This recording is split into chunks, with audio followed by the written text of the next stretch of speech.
Ako si Arnel Corpus, DSA 3A. At ito ang output tambalang Rizal at Rivera. Trahedya ng pag-ibig. Sa kanilang relasyon, walang kailangang sisihin dahil nagmamahalan ang dalawa. Mahirap ito dahil sila ay magkalayo na lugar or long distance relationship. Paniniwala ko dahil si Leonor ay hindi dapat siya maging sunod-sunuran sa mga desisyon ng kanyang ina. Dapat gumawa siya ng kanyang sariling desisyon. Dapat gumawa siya ng maaaring niyang magawa sa kanilang relasyon. Si Rizal naman, dapat may ginawa siya na magpapaayos sa kanilang relasyon.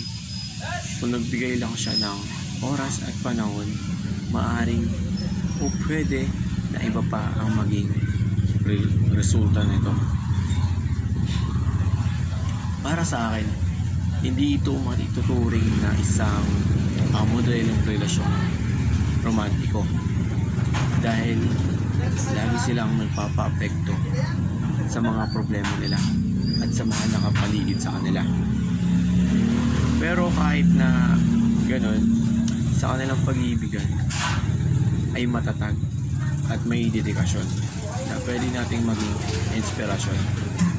Yun lang. Thank you.